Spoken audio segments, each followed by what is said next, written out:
two, one, go. If you want to manage and control the population of your refugees, you need to understand the extent of racism and xenophobia inside your own society, i.e. the stigma against Rohingyans, the extent of fear against the Bihari, which, when they are now constantly partaking in the lives of these refugees, will now hold a decent amount of disdain against the foreign.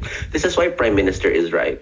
These nations are in close proximity to conflict displacing the masses and hence are heightened in their ideological securities, i.e. we should stop having floods of people in our lands because we're scared we're next. We should enslave them, i.e. the enslavement of Rohingyans by the Bangladeshis, especially when the priority of refugees is to live in the new country rather than to try to fight for their autonomy. It is more likely for them to be abused inside opposition. Meaning, you do not destroy, in our side, the work cycles of existing industries of resource production, i.e. industrial restructuring to xenophobia, because communities screening consumers of their ethnic identity in Turkey will happen in your sides due to the massive amount of fear, or unproductive work influx in agricultural sectors, which means that you do not force a dispersal of fear into hidden social operation that will make society much more hasty and fearful than how they already are. Meaning two things. One, industries work better coming from PM and DPM, and it is easier to govern, which means that we do not need to keep tracking refugees in very isolated communities inside different types of city spaces, and we have controlled economic nodes for reference, since they are still functional human beings, meaning they can still have the capacity to work for themselves,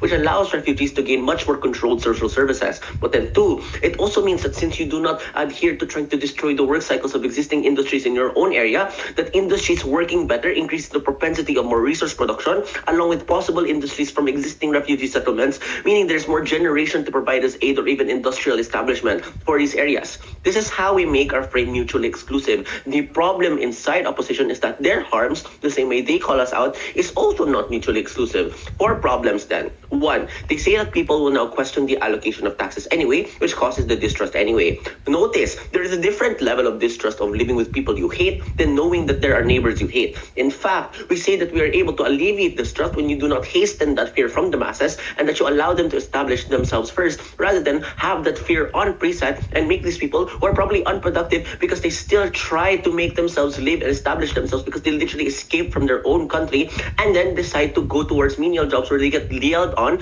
by pre-existing dominant societies. Secondly, they say they will still band together. Notice this is extremely mitigatory because in our side, we make the precursor to their lives of these minorities a community that has banded together. It's the entire point of the autonomous region. Opposition depends on a hope that is not even guaranteed, i.e. Congo refugees in dispersed African nations still not being able to band together, meaning the starting life of a new refugee is extremely much easier in our side due to a transitionary community, which is very important because you do not stop these refugees from going to the city anyway. It is that you allow refugees to build themselves before going to the next step of society. This means thirdly, on climbing, if you wanted to climb up, it is much easier if you go to a Rohingyan school in Bangladesh, get a degree or get a diploma in this Rohingyan school, then you get brokered by the government into an industry because you're now given better prerequisites for living because they know where you live at the very end of the day. Which means four, if you want people to see them more and accept them, it is better to build this up to see these people establish their own field of work, to establish their own communities, their own jobs, and then create that acceptance. In your side, you influx poor displaced individuals that affirm the xenophobia and forces the prejudice to become much harder and much harsher.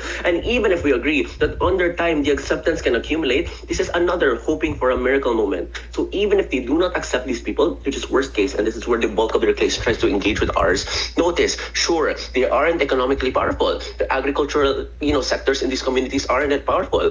I think then, and this is the clincher, it is extremely weird that these refugees, most of which are individual minority groups who fought for their identity in their existing communities, are now being forced to refuge in a neo-colonialist assimilationist society.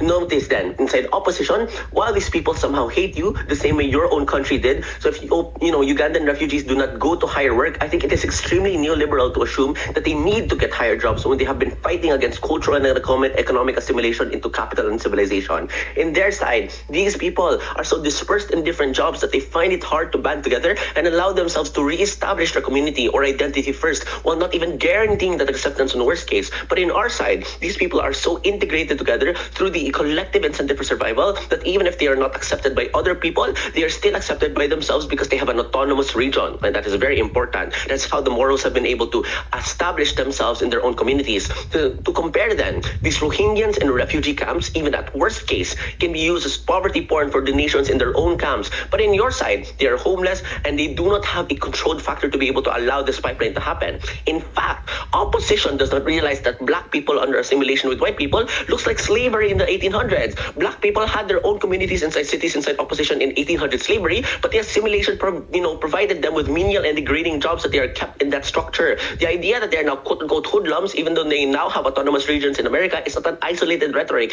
but black people accumulating in predominantly black communities are now more autonomous. So their hoodlum identity will not affect them because they have their own communities that they can bank onto, that can fight to deregulate that stigma because of that autonomy.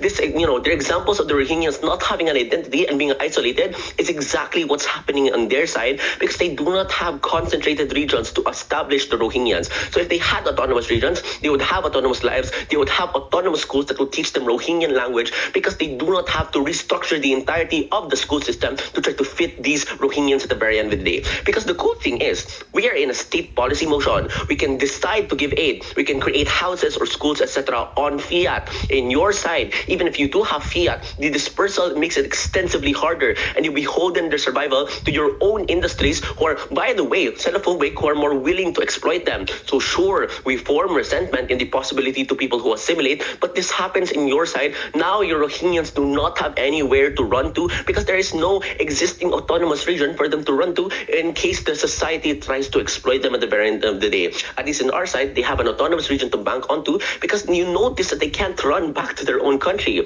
What does this mean then? I kill the case on opposition alone by exploiting their structure of neoliberalist agenda, which destroys the feasibility of these refugees to survive in terms of their identity. This is what's inhumane. In your side, they are used as tools for cheap labor. This is their entire case because you force them to assimilate without allowing them to understand their own culture and allowing them to understand their own community first.